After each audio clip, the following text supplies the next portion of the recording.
Is this it? Holy crap, it's tiny.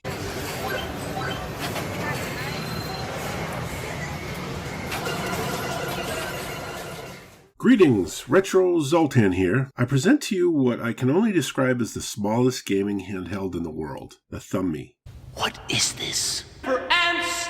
An insane creation from TinyCircuits. Now, before I go into more detail, just a bit of history is warranted here as we question why on earth they made this thing. TinyCircuits is a fairly small company that comes out of Akron, Ohio. It basically got created from a Kickstarter back in 2012 that successfully launched the TinyDuino, a miniature open source platform using the Arduino. Once that happened, the TinyCircuits company was officially born and then started to make electronic miniatures, including Pocket Arcade, which I swear I have somewhere, Tiny Arcade, Tiny TV, and of course the Thumby. An interesting thing about this company is that they moved into part of an old rubber factory, which gave them plenty of space to start manufacturing their own products, which I feel is pretty impressive. Every step is handled at the Akron office, and they even take Diners Club card as a payment off their website. So you know they aren't messing around. So let's unbox this thing and take a look. Now I have big hands, so I have low expectations here. I just happen to have one that comes in store display packaging, the exact same shape as the Game Boy, but I've also seen them come in little boxes that includes the charging cable and whatnot. It's labeled as the programmable keychain, which is a fair description. They certainly can't say Tiny Game Boy or Nintendo will be at their door, but I mean, it's a tiny Game Boy. They sell these in a variety of colors, and mine is like a transparent with a blue PCB, which I like very much. Normally I would talk about how good the D-pad is or how responsive the buttons are, but it clearly doesn't matter much here. It's not going to be glorious, unless if you're like a bee or something. If you can press these buttons with your actual fingers, then you are on the right track. Stats for the Thumby are the following. A processor that's a Raspberry Pi Pico RP2040, 2 megs of memory, a 72 by 40 monochrome OLED screen, a piezo disc for audio, and a 40 milliamp battery that's rumored to last about 2 hours. And if you play this thing until the battery dies, your eyes won't be able to focus again for a while anyway. Mine didn't come with a charging cable, but if you have a mini USB charging cable, you should have no problem charging it at all. Granted, it looks totally awkward connected to your Thumby. This thing is so ridiculously tiny, I need to check it out first. First of all, it almost disappears in my hand. It looks solidly constructed, but at the same time, it looks so delicate. You can see, especially with this see-through case, how microscopic all the little parts inside are. And the battery is taking up a good chunk of space here. So let's turn this thing on. I'm going to zoom in as much as I can and use some emulator footage as well so you get a clear idea of what we're looking at here. So when you turn on the Thumby, you may choose a game to play from a built-in menu system. Mine came with 5 games already. Tiny Blocks, a kind of Tetris, Space Debris, which is kind of like Asteroids, Annelid, which is a snake game that I used to play on my Motorola, Thumbjin, a micro dungeon crawler, and Sar Run, which mimics the T-Rex Google browser game you may have seen before. Just playing these games is incredibly challenging, but mostly due to the controls being hard to use, or the screen just being too small to see. I found myself gravitating to games that needed less controls, or at least games that let me take my time controlling things.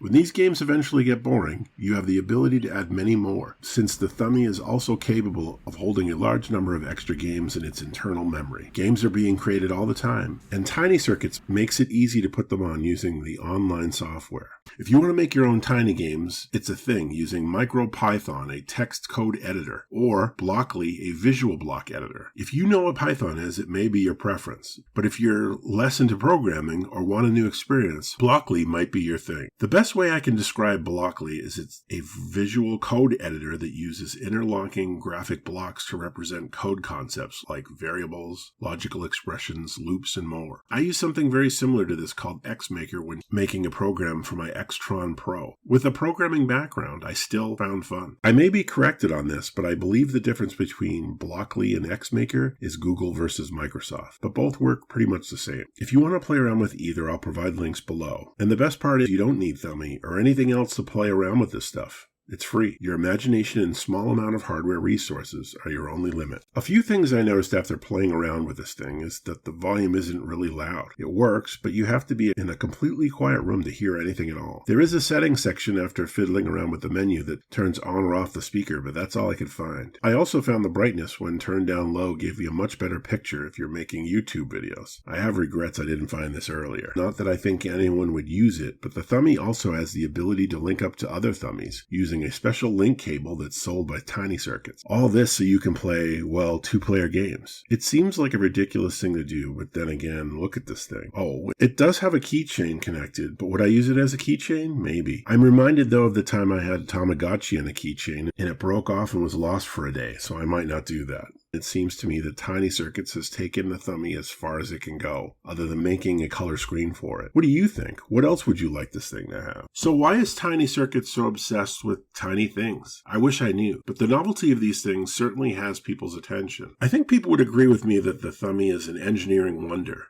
I don't know these guys whatsoever, but I'm guessing if I ask some of the people responsible, who is like, Ken Burns, Ben Rose, why they made this thing, they would most likely say, just because we can. And that's all I have to say about the TinyCircuits Thumby, a keychain that looks like a Game Boy. If you're a collector or just like unique things, it's going to be hard to ignore this one. This is like Guinness World Record stuff, so it's worth showing off. Still, it's so small, it's hard to take seriously as a gaming device. It's like 99% novelty, and even though you can make your own games on it, no one can really get the full experience if they can't see the screen or control the character. Only games that are very simple are going to be fun on this thing, but then they'll get boring fast. Better off focusing on the fact that this is a keychain, one that you can do a lot more than you expect on it. Special thanks to Ear Monkey Music, you guys keep rocking it, and I haven't tired yet of me asking you to use your music. Cheers. Thanks for watching. Thank you so much for your support. This would be completely boring without you. And as always, I'll see you next time.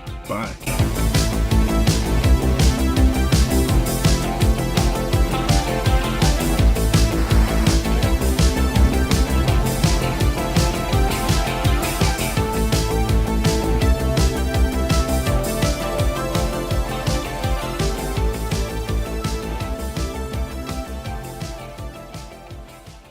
Has to be at least 3 times bigger than this.